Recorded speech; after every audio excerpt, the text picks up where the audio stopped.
جنہوں نے 10 محرم کے دن شادی کرنا، نکاح کرنا جائز سمجھا، یہ کہہ کر کہ شریعت میں جائز ہے۔ شریعت آپ کو بتائی کس نے ہے؟ یہ تو فرمائیے۔ شریعت میں مودت، اعوذ باللہ من الشیطان اللعین الرجیم، بسم اللہ الرحمن الرحیم۔ مومنین تو فیال مدد، السلام علیکم۔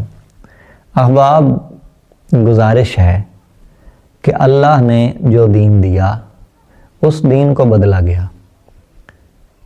کافر وہ تھے جنہوں نے دین کو اختیاری نہیں کیا، جنہوں نے دین کو بدلا وہ منافقین اور خدا کے نافرمان تھے۔ انہوں نے اطاعت گزاری نہیں کی، انہوں نے مودت اہل بیت کا حق ادا نہیں کیا۔ وہی گمراہ ہوا کہ جس نے قرآن و اہل بیت کو چھوڑا، مودت اہل بیت کا حق اور ان کا رستہ چھوڑا۔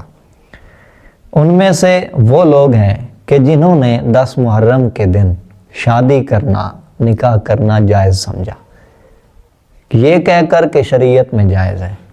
شریعت آپ کو بتائی کس نے ہے؟ یہ تو فرمائیے۔ شریعت میں مودت اہل بیت کا حکم نازل ہوا ہے، اس کے بغیر شریعت مکمل نہیں۔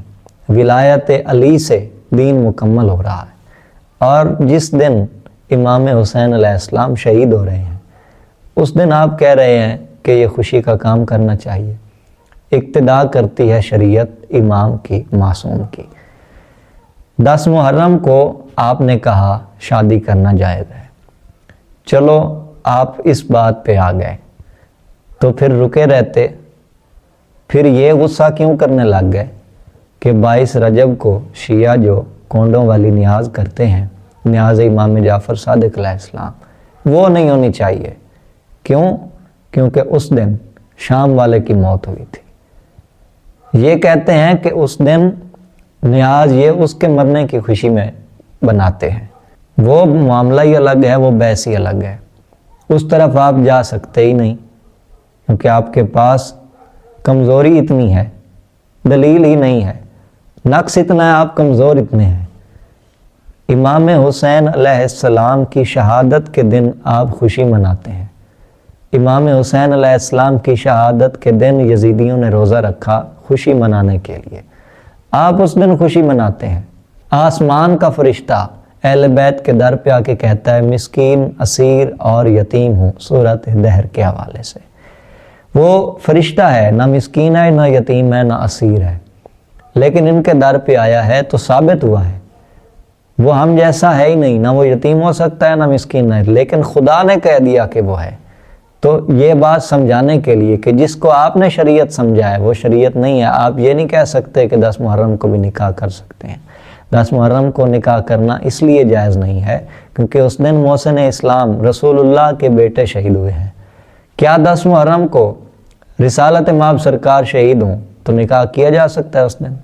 تو حسین انہی سے ہیں، الحسین منی و انا من الحسین، اس دن نکاح نہیں کیا جا سکتا، خوشی نہیں منائی جا سکتی۔ آپ نے اسی دن خوشی منائی اور یزیدیت کا ثبوت دیا۔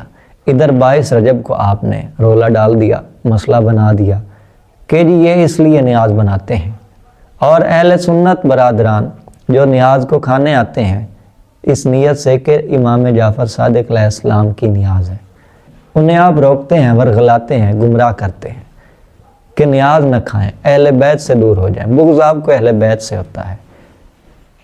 اچھا، اگر 22 کو نیاز نہیں بنانی چاہیے تھی تو کچھ تو آپ نے ثبوت دیا ہوتا۔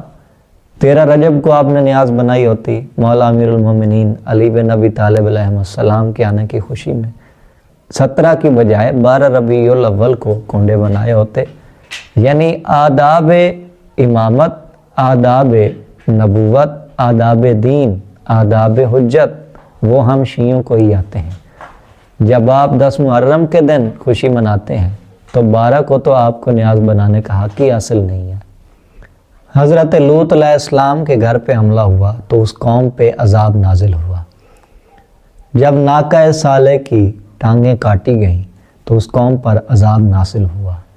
یعنی شریعت یہ نہیں ہے کہ آپ کو حکم دے دیا گیا آپ نکاح کر سکتے ہیں تو آپ جس دن چاہیں نکاح کر لیں، ایسا نہیں ہے۔ اہل بیت نبوت اور اہل بیت نبوت، جب ان پر ظلم کی بات آئے گی تو اسے بھول جانے والے کا شریعت سے کوئی تعلق نہیں رہے گا۔ یہاں حق بتایا جا رہا ہے نبوت کا، اور نبوت مکمل ہو رہی ہے ولایت اور اہل بیت کے حق پر، تو یہاں آپ کا اس دن نکاح نہیں ہو سکتا۔ آپ اپنی طرف سے کرتے رہیں، ویسے ہو نہ ہو اس دن نہیں ہوگا۔ تو پھر دعوت فکر ہے کہ عالی جناب آپ ذرا سوچئے، 10 محرم کو خوشی نہ منائیے، اور 22 رجب پہ اعتراض کر کے اپنے دشمن اہل بیت ہونے کا ثبوت نہ دیجیے، بے دین ہونے کا اعلان نہ کیجیے۔ بہت شکریہ۔ مومنین، یہ عالی مدد۔